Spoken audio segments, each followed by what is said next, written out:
अरे ये तो हमार लाल संतोष का आवाज समझ में आवत है। अरे बेटा। अरे माँ, कौन बेटा माँ? अरे तू हमार लाल संतोष हुआ बेटा, कैसन बतियावत हुआ? नहीं माँ, मैं तो एक सन्यासी हूँ माँ, रमता जोगी बहता पानी हूँ माँ, मेरा अपमान मत कर माँ। नहीं नहीं बेटा, हम तो हर आवाज बहुत बढ़िया से पहचानत है। तू 10-12 साल करला तबे हमार गोदी छोड़ के जाए के जोगी बन गेला, लेकिन वो आवाज हम आज ले भूलल ना है लाल। तू हमार बेटा हुआ, हमार लाल हुआ, हमारे दिल का टुकड़ा हुआ लाल। माँ मुझे पहचान गई माँ? ठीक है माँ, पहचान गई तो तेरे लाल की आज आखिरी परीक्षा है माँ। इस परीक्षा में माँ गुरु ने कहा है माँ कि अपने माँ से एक फटही लुगड़ी लेके आ जा, इसलिए अपने हाथ का एक गुदड़ी दे दे माँ। अरे बेटा, हम तो के अपने हाथ से गुदड़ी कैसे दे लाल? माँ मुझे गुदड़ी चाहिए माँ, तेरे सम्मान की बात है माँ, तेरा भी सम्मान जाएगा माँ। नहीं नहीं लाल, अपने माई पर इतना बड़ा अत्याचार मत करा लाल, इतना बड़ा जुर्म मत करा बेटा। माँ सुन मेरी बात सुन, मुझे भी दर्द है माँ। हम दे दमाई अटल एक गुदरी, हम दे दमाई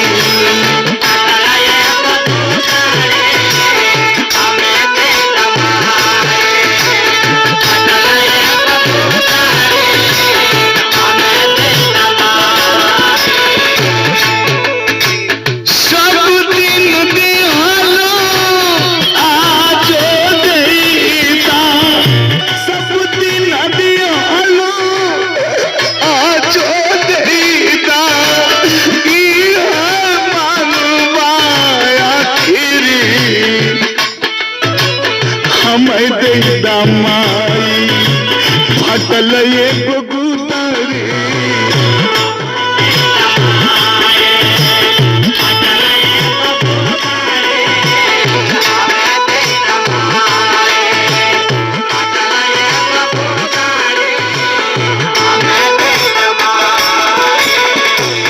माँ मुझे दर्द है माँ कि मैं जब 10-12 साल का माँ था, मैं तभी गुरु के शरण में चला गया माँ, मुझे दर्द है माँ। लेकिन ये लाल, ये बुढ़िया माई के बारे में तो बार ना सोचला। कर्म में लिखा था जो माँ, सुन मेरी बात। ममता प्यार दुलार तू दिहलू रह सदाया भारी आप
पता ना कि 12 साल कर दियो इतहार बुढ़िया माई कैसे काटत बा, हम कैसे तो के अपने हाथ से बिछा गई लाल, कौना करेगा से तो ये भीख दे। माँ सुन, लेके भीख कहीं चल जाइब, फिर ना तो है देखब माई मोरी, फिर ना तो है देखब माई, ऐसे मत कह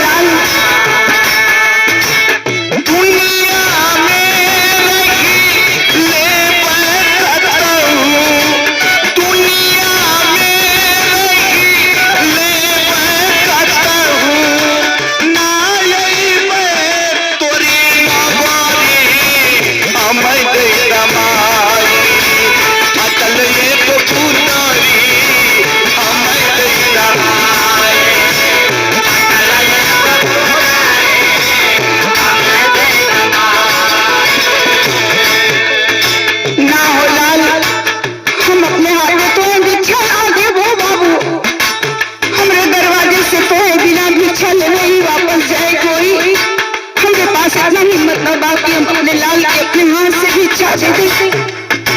माँ सुन, माता भल ही जन्म देवेली, कर्म लिखल है दाता माई मोरी।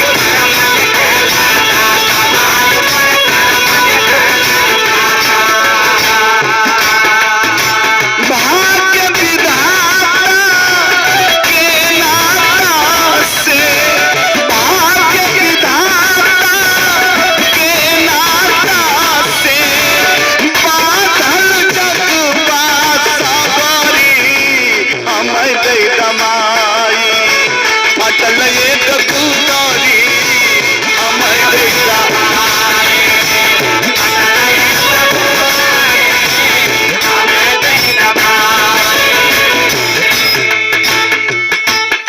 बाबू माई तो हमें कैसे पहचान गई? अरे लाल, माई तो अपने बचवन के आहट से पहचान जानी। हम तो तुम्हारा आवाज सुन लिया लाल, हमारे कलेजा फाट के टुकड़ा टुकड़ा हो तो बेटा। माँ अब तू मत जा बेटा, मत जा। नहीं माँ, मेरी बात तो सुन माँ। अगर भिक्षा नहीं दोगी माँ तो क्या होगा? सुन माँ, अगर भिक्षा देबू ना मैया होई बड़ी बदनामी आपका होई।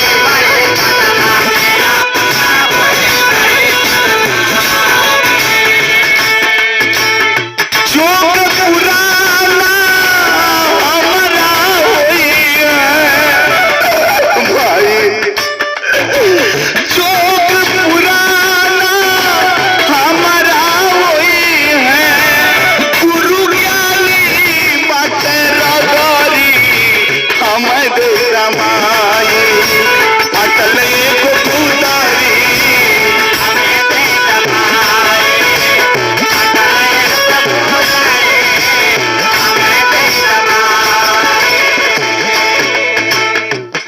ऐसन बात बा बेटा, तो हम थोड़े 12 साल के तपस्या के खराब ना हो जब लाल।